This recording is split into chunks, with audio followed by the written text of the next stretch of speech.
દેસાઈનું ઘર સામે હતું, એ તોડી પાછળ બી તોડવાનું ચાલે છે. કપિલ દેસાઈનું ઘર આપણે ફરી એમ 15 થી 20 મિનિટ થાય બધું આ લોકો તોડી ફરીએનું સાહેબ બસ આ બાજુ અહીંયા આ બાજુ અડે આ બાજુ સાહેબ આ બાજુ હવે વાતો નહીં આ સાઈડ તોડી ને આ બાજુ આ સાઈડ તોડી આ મંદિર રહ્યું ને એની પાછળની સાઈડ આપણે ચારે બાજુ કપિલ સાહેબ આજુબાજુ 3 રસ્તા છે તો અહીંયા હું ને બનાવવાનું હું પ્લાન હોય રોડ નહીં બને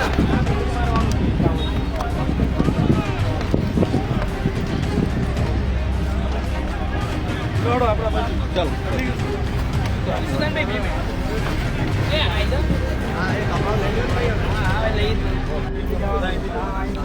હા 15 દિવસની તો આ ચાલ નહીં બરોબર તમે કોઈ અહીંયા પ્રોબ્લેમ છે હા જમવાનું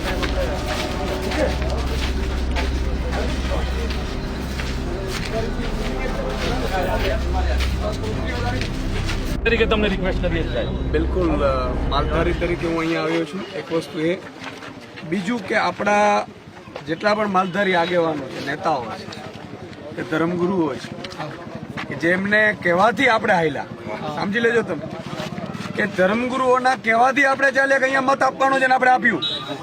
ધર્મગુરુ આજે ભાજપને નથી કહી શકતા. આજે આપણી ધર્મગુરુઓના મંદિરો તોડે તો આપણે પહોંચી જઈએ છીએ ને.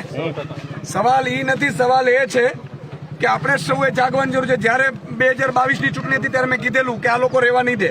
અહીંયા જ કીધેલું, તમને ખબર હતી અંકિત. હું આ લોકોની છઠ્ઠીને ઓળખું છું ભાજપ પડાની, સમજી લેજો. અને જિંદગીમાં આપણું કોઈ પણ માલધારીનો દીકરો હોય, મારે ખંભાળિયામાં ત્યાં કેટલાક ધર્મગુરુઓ પહોંચ્યા હતા ભાઈ ભાજપને મત આપજો. મેં તમે શું કરી આવ્યું છે મને સમજાવો. મતદાન આમાં આપણે લાવવું નથી, રાજકારણ લાવવું નથી, પણ મારો મુદ્દો એ છે કે તમે ઉદ્યોગપતિઓને જો જૂના શરતની નવી શરતમાં કરીને જો આપી શકતા હો, ટોકન ભાડે લાખો ચોરસ મીટર, લાખો ચોરસ બરાબર, વિધાનસભામાં મુદ્દો ઉઠાવવાનો છું, ચિંતા ના કરો. મારું કહેવાનો મતલબ એ છે કે ઉદ્યોગપતિને તમે આપી શકો છો. રાતોરાત કોઈ બીજો ઉદ્યોગપતિ એમ કે મારે અહીંયા ફેક્ટરી નાખવી છે, તમે રૂપિયા ટોકન આપી શકો છો. 1952 થી વસાહત છે, તમારા બાપની તાકાત ન હોવી જોઈએ તમે અહીંયા તોડી શકો. આ તો કાયદાની વિરુદ્ધમાં છે.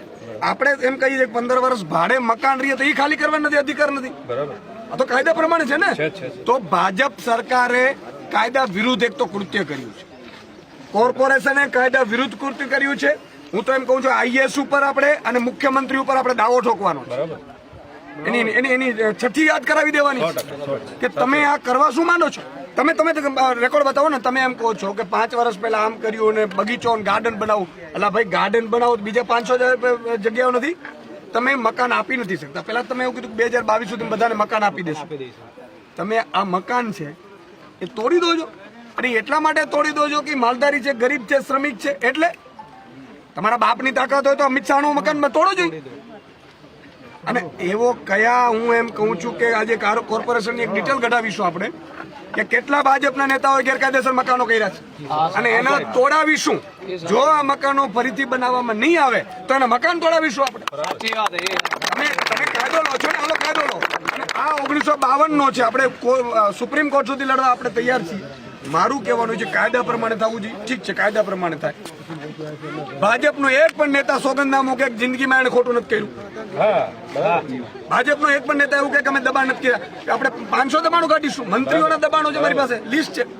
તો જાઓ અને કમિશનરને કહીશ, કમિશનરને એવું કહેશું આપણે, એવું હશે તો હું આવીશ કે તારામાં ત્રેવડો તો હાલ, હું તને દેખાડું ભાજપના નેતાનું અને તોડ બતાવો. ચાલ, કેમ ભાઈ ગરીબ ઉપર તમે ચડી બસો છો.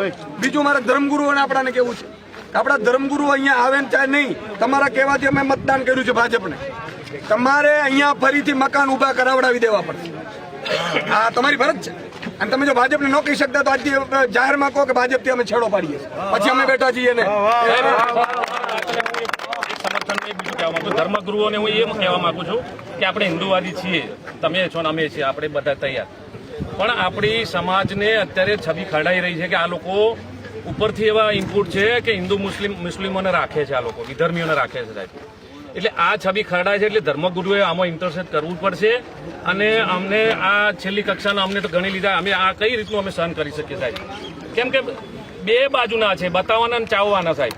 કેમ કે જે નેતાઓ આક્ષેપ કરી રહ્યા છે ઉપરથી કે ભાઈ આ લોકો મુસ્લિમોને વિધર્મોને અહીં રાખે છે, તો સાહેબ નેતાગીરી ઉચ્ચ કક્ષાની નેતાગીરી સાહેબ, દિલ્હીમાં ઉચ્ચ નેતાઓ જે છે ભાજપના એ લગભગ વિધર્મીઓના વેવાઈ છે સાહેબ, લગભગ આ ઓન રેકોર્ડ વાત બધાને ખબર છે, બરાબર છે. તો પછી આ કઈ રીતનું અમે શું હિન્દુ મુસ્લિમ અમે માલધારી ગુજરાતમાં કેટલો હશે છે આપણો? બહુ મોટો મોટો સમાજ છે, બરાબર છે. ચારણ, બળવાડ, રબારી, આહિર આ બહુ મોટો સમાજ છે ગઢવી, બરોબર. હવે એ માલધારીઓને બીજા માલધારીઓને એમ કે કીધું મુસ્લિમોને ભાડે આપતા, એટલે એમ કરી અને બીજા લોકોને, એટલે હું એમ કહું છું કે આજે સહાનુભૂતિ મેળવવા માટે, બીજા લોકોની સહાનુભૂતિ મેળવવા માટે, એટલે આ આજે પીપર પાન કરંત હસત કુપરિયા મુજવીતી તુજવી જયારે મારા ઉપર છેડતીને દારૂનું કીધું ત્યારે મેં બધાને કીધું હતું કે હવે જાગો, અને ત્યારે બધા માલધારી ઉતરી. મારા માટે નથી, કઈ ફેર નથી પડતો. આજે તમને ફેર નહીં પડે, સમજી લેજો. પણ સવાલ એ છે કાલે તમારા ઉપર આવશે. આજે બરડાના મારા કેટલાય માલધારીઓને આજે જીવન હરામ કરી દીધું. આજે મારું કહેવાનું એ છે કે ભાજપ છે કાં તો ક્લિયર કરે માલધારીઓ સાથે છે કે નથી, અમને વાંધો નથી. ધર્મગુરુ આપણા ક્લિયર કરે માલધારીઓ સાથે છે કે નથી. આપણે સહન કરી લેશું જેટલું આવશે. 3 વર્ષ છે ને, જાહેરમાં કહું છું કે આમ આદમી પાર્ટીની સરકાર બનશે ને આ જ અધિકારીઓના બાપથી તાકાત તો અહીંયા જ મકાન ફરીથી બનાવડાવીશું. જાઓ, ગાર્ડન હશે તો ગાર્ડન બનાવડાવીશું. અને આજ મુખ્યમંત્રીનું કહું છું તારે જસ લેવો તો ત્યારે લઈ લે, માર નથી જોતો. હું અહીંયા આવીશ પણ નહીં બીજી વાર, મત માંગવા નહીં આવું. ચારણનો દીકરો હોય તો નહીં આવું. બોલો, ભૂપેન્દ્ર પટેલમાં તાકાત હોય તો ફરીથી અહીંયા મકાન બનાવડાવીને આપી દે. નહીં તો હું ચેલેન્જ આપું છું 27માં સરકાર બનશે, આ જ અધિકારીઓ જેને તોડ્યું છે એને સસ્પેન્ડ કરવામાં આવશે, જેને કીધું છે એના ઘર પાડવામાં આવશે અને અહીંયા ફરીથી મકાન બનાવવામાં. અને તમે જસ લેવાની તમારી અત્યારે મારી આપણી પાસે સત્તા નથી, આપણે જોતું નથી. જસ લેવાની તાકાત અને પૂરો તમારા સન્માન કરીશું. મુખ્યમંત્રી અહીંથી મકાન બનાવી દે, હું જાહેરમાં મુખ્યમંત્રીનું ઈશુદાન ગઢવી સન્માન કરશે. તમારામાં એક 1952 થી છે યાર, તમે કઈ રીતે તોડી શકો? આ મુદ્દો આપણે વિધાનસભામાં પણ ઉઠાવીશું, એનો જવાબ માંગીશું. સવાલ એ છે કે 3 રીતે આપણે લડવું પડશે. કાયદાકીય લડવું પડશે, એક સામાજિક રીતે લડવું પડશે અને એક રાજકીય પરિપ્રેક્ષમાં લડવું પડશે. આ 3 રાજકીય પરીક્ષામાં એટલા માટે કે જેટલા પણ આપણે ભાજપના કે કોંગ્રેસના કે આપના નેતા છે એને બધાને ફોન કરવાના કે તમે કોની જોડે છો ભાઈ, બરોબર છે. આજે રાજ્યસભાનો સાંસદ બનાવી દીધું તમને, એટલે ભાઈ તમારે મૂકી દેવાનું સમાજને, તમે સમાજને વહીવટ કરી લેશો.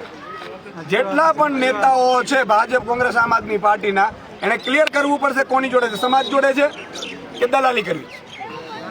અને આપણો મુદ્દો એ છે કે આજે અહીંયા પાડ્યા, જો અહીંયા મજબૂતાઈથી વિરોધ ન થયો, હું દિલ્હી હતો, મારી પાસે ઘણી વખત આવી ગયા હતા, બરોબર છે. મેં એવું કીધું હતું હું દિલ્હીથી આવતા નથી, હું કાલે જ આવ્યો છું દિલ્હીથી રાત્રે, અને મેં એવું જ કીધું હું કાલે પહોંચું છું. સવાલ અહીંનો એકનો નથી. જો ભાજપ અહીંયા ચાખી ગયું, લોહી ચાખી ગયું ને આપણે ખબર પડી કે આ માલધારીઓ નમાલા છે, તો આ ભાજપ પડાય એક પણ જગ્યાએ માલધારીઓને રહેવા નહીં દે.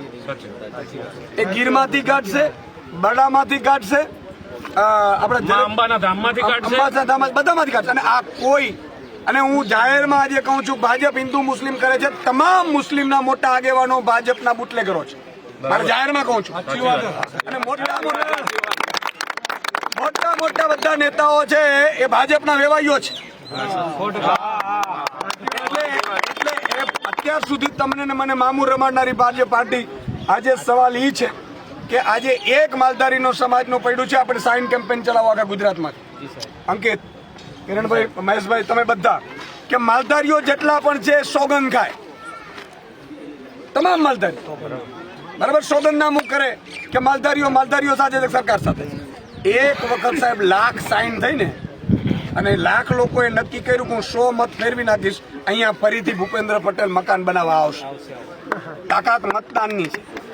અને તમામ ધર્મગુરુઓને અમારું સમાજ તો માતા અને દેવીઓને માનનારો સમાજ, પણ દસ્તાવેજ નથી કરી, દસ્તાવેજ આપ્યો નથી અમારી પણ કદાચ અમે નથી ભર્યા તો અમારી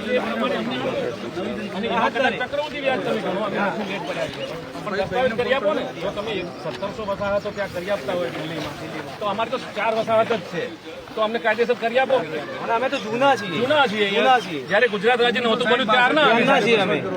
એટલે આ તો ગેરકાનૂની રીતે કૃત્ય કર્યું છે. આમાં તો હું તો એમ કહું છું સરકાર, કોર્પોરેશન ને નેતાઓ તમામની મિલીભગત છે, એના ઉપર FIR થઈ શકે.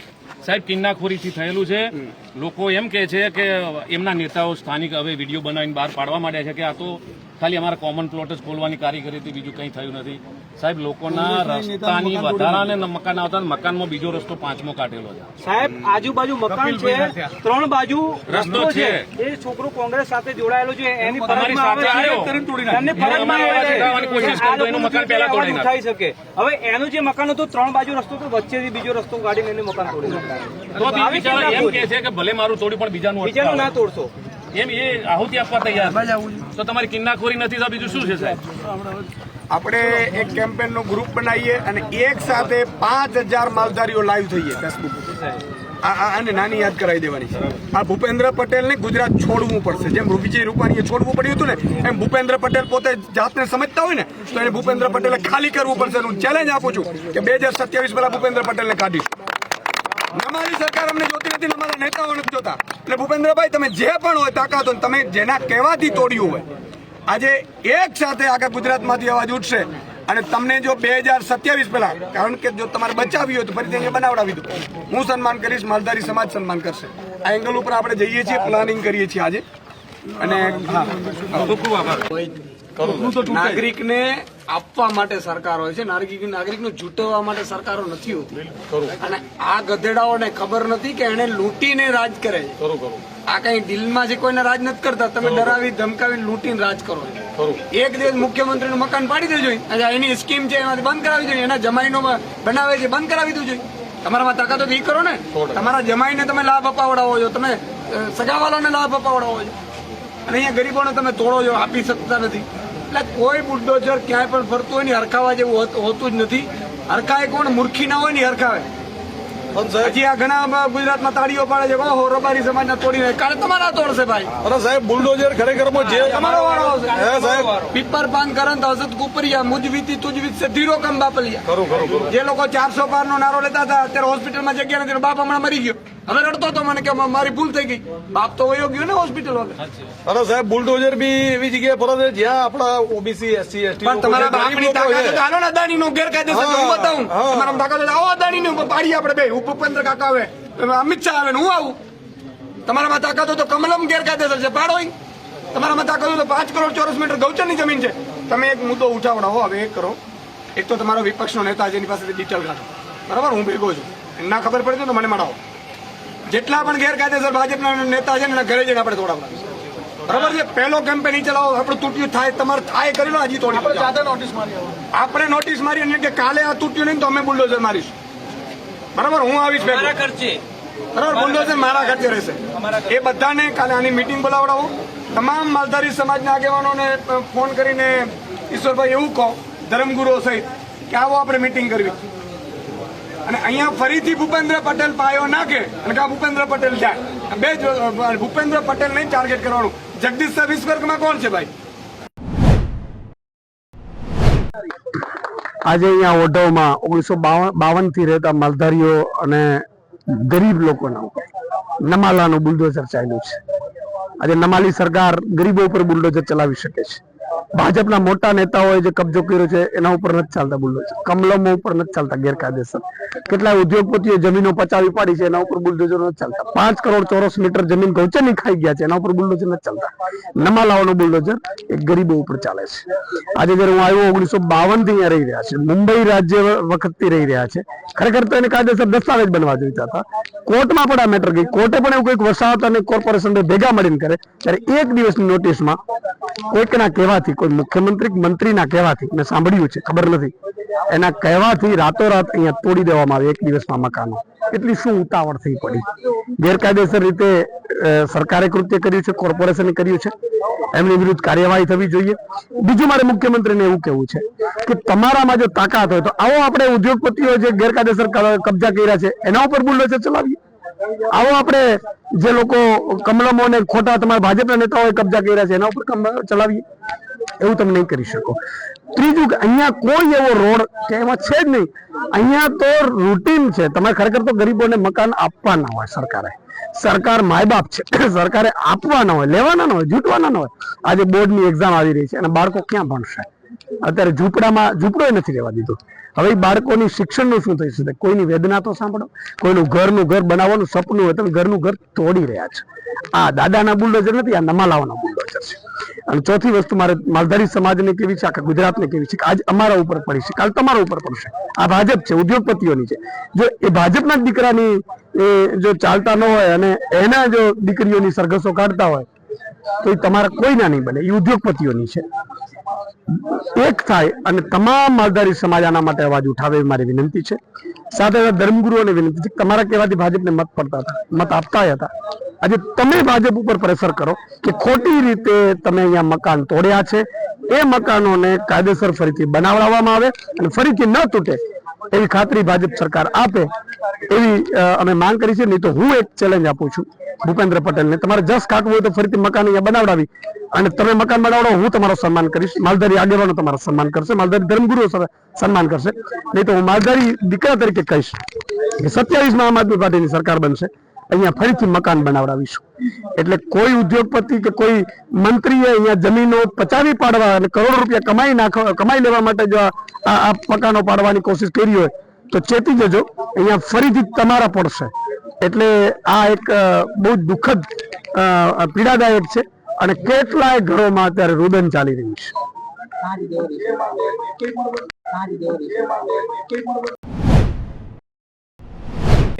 અનેક લોકોના મકાનો પાડી નાખવામાં આવે છે, શું વાચા આપશો? અને ખાસ કરીને કોઈ પણ નોટિસ નથી આપી અને કોર્પોરેશન બધું ડિમોલિશ કરી નાખ્યું. અંગ્રેજો ન કરે એવું આ ભાજપ સરકારે માલધારીઓ ઉપર, અમારા માલધારીઓ ઉપર અત્યાચાર કર્યો છે. હું અત્યારે આમ આદમી પાર્ટીના પ્રદેશ અધ્યક્ષ તરીકેની માલધારી આગેવાન તરીકે આવ્યો છું અને આજે અમારી પીડા માત્ર નથી, કાલે ગુજરાતના દરેક નાગરિકને વારો આવશે. મારી એક વિનંતી છે સરકારને કે 1952 થી રહે છે, તમે ચેક કરો 1952 થી રહે છે અને બધી વ્યવસ્થાઓ છે, તો મકાન તોડવામાં કેમ આવ્યા? એક રાતમાં નોટિસ કરીને કેમ તોડવામાં આવ્યું? પેલા એવું કીધું 6 વર્ષ પહેલા નોટિસ આપી. અરે ભાઈ, તમે ઉદ્યોગપતિને જો મફતના ભાવે જમીન આપો છો, અમારા 5 કરોડ ચોરસ મીટર અમારી ગૌચરની જમીનો છે એ તમે પધરાવી દીધી છે, જે તમને મળતી નથી. ભાજપના કેટલાય નેતાઓએ એટલો કબજો કર્યો છે ગૌચરની જમીનો ઉપર, એ તમે ખાલી નથી કરાવતા અને અમારા ગરીબના મકાનો તમે તોડાવો છો. એવા કેટલાય ઉદ્યોગપતિઓ છે કે જેણે હેતુફેર કરીને પોતે જમીન પાછી વેચી દીધી છે, એવાય દાખલા છે.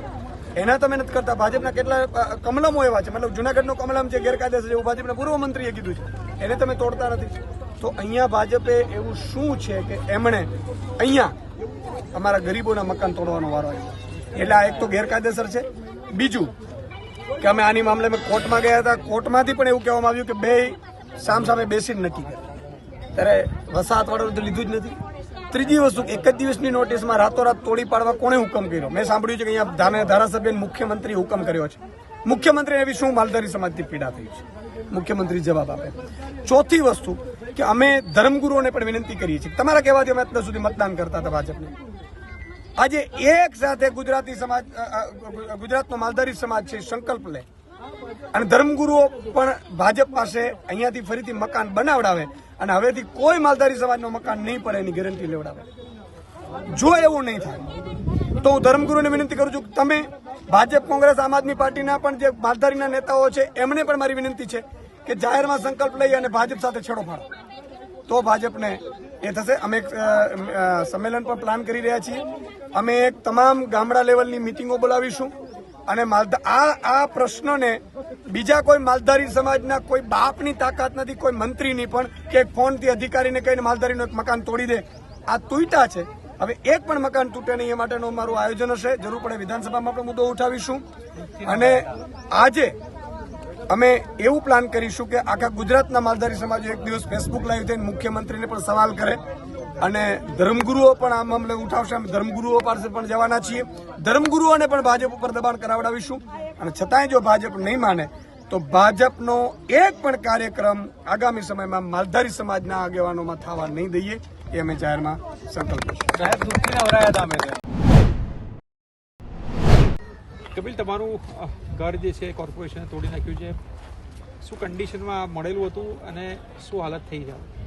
જે પ્રકારના દ્રશ્યો જોઈ શકો છો, આ દ્રશ્યો છે આ ગુજરાત ને ભારતની દેશની અંદર ચાલી રહી સરકારની તાનાશાહીને ઉજાગર કરતા દ્રશ્યો છે. આ તાનાશાહીનો ચહેરો છે. આ ઘર એટલા માટે તોડવામાં આવ્યું છે કે હું આ વિસ્તારના લોકોને, જે ગેરકાયદેસર રીતે સરકાર ડિમોલેશન કરી રહી હતી, જે ગેરકાયદેસર રીતે એક દિવસની નોટિસમાં લોકોના સામાન ન નીકળવા દઈને લોકો ઉપર બુલડોઝર ફેરવી રહી હતી, એ મુદ્દે હું લડી રહ્યો હતો. ત્યારે મને ટાર્ગેટ કરીને આ આ કામગીરી કરવામાં આવી છે તે બિલકુલ એ વરવી વાસ્તવિકતા છે તાનાશાહીની. એ આ દ્રશ્યો છે. આ વિસ્તારની અંદર સરકારે ઓઢવ વિસ્તાર જે રિઝર્વેશન પ્લોટના નામે લોકોને 60 વર્ષ જૂના મકાનો તોડી નાખ્યા છે. 60 વર્ષથી રહેતા લોકોને એક દિવસમાં બેઘર કરી નાખ્યા છે અને એની માટે અમે અવાજ ઉઠાવી રહ્યા હતા. આ મારા ઘરની હાલત તમે જોઈ રહ્યા છો. આ એટલા માટે કરવામાં આવી છે કે અહીંયા સરકાર એમ કહી રહી છે કે 40 ફૂટનો રોડ નીકળે છે. વાસ્તવિકતા એ છે કે મારા ઘરની આગળ 18 મીટરનો રોડ છે, મારા ઘરની પાછળ રોડ છે, મારા ઘરની બાજુમાં રોડ છે, મારા ઘરે 3 રોડ છે અને ચોથો રોડ નાખી રહ્યા છે. કદાચ આ ભારતના કે ગુજરાતના ઇતિહાસમાં પહેલી ઘટના હશે કે 60-70 ફૂટના અંતરે બે રોડો એક જ દિશામાં જતા હોય. આ ક્યાંય શક્ય જ નથી. આ વિકાસ કઈ દિશાનો વિકાસ છે? અને આ રોડ 7 મકાન પછી પૂરો થાય છે. એવું તો છે નહીં કે આ રોડ ત્યાં દિવાલ ઉપર ટકરાશે ને ભારતના વિકાસના દ્વાર ખુલી જવાના છે, એવું તો છે નહીં. આ માત્ર ને માત્ર લોકોને ટાર્ગેટ કરવા, લોકોને બરબાદ કરવાની કામગીરી કરી રહી છે આ ભારતીય જનતા પાર્ટીની સરકાર. એ ઓબીસી SC ST વિરોધી આ સરકાર છે, એની માનસિકતા છે એ છતી થઈ રહી છે. તમારું ઘર તોડાયું પરંતુ તમારા પછીના ઘર નથી તોડાયા અને પહેલાના ઘર પણ નહીં તોડાયા. Yes, exactly. ટાર્ગેટમાં હું હતો. કપિલ દેસાઈ કેમ બોલે? કપિલ દેસાઈ સરકારને ખારીગેટ કેનાલના નામે કેમ ઝુકાવે? કપિલ દેસાઈ ગુજરાત પોલીસને 7,000 સુધીનો પગાર વધારો કરાવીને સરકારને કેમ ઝુકાવે? કપિલ દેસાઈ શિવમ આવાસ યોજનામાં 1300 પરિવારોને મકાન આપીને સરકારને કેમ ઝુકાવે? સરકારને કપિલ દેસાઈ નામનો યુવાન કેમ ઝુકાવે છે, કેમ લડે છે, કેમ બોલે છે? એટલે કપિલ દેસાઈને કચડી નાખો, કપિલ દેસાઈનું ઘર તોડી નાખો, કપિલ દેસાઈ પર 7 FIR કરી દો. આ કિન્નાખોરીથી કરવામાં આવેલી કામગીરી છે ને ગાનાને પણ બતાવો તો પણ કે આ ખોટું કર્યું છે આ લોકોએ. કારણ કે તમે મીડિયાના મિત્રો પણ અહીંયા આવો છો, જુઓ છો, આ હાલત જુઓ છો. પણ મારી સરકારને હજુ વિનંતી છે કે કદાચ મારું ઘર તોડ્યું છે, આગળના પાછળના ન તોડ્યા તો ન તોડતા. ભલે મારું તોડી નાખ્યું, મને કોઈ જ વિરોધ, કોઈ જ વાંધો નથી. ઇવન મેં આગલા દિવસે પણ કહ્યું હતું કે તમને મારાથી દુશ્મની હોય તો મારે એકલાનું ઘર તોડજો, બીજાના ઘરને ન અડતા. બરાબર છે. અને એમની મંશા પણ એ જ હતી. ત્યારે આ સરકાર એક ગરીબ વિરોધી સરકાર છે.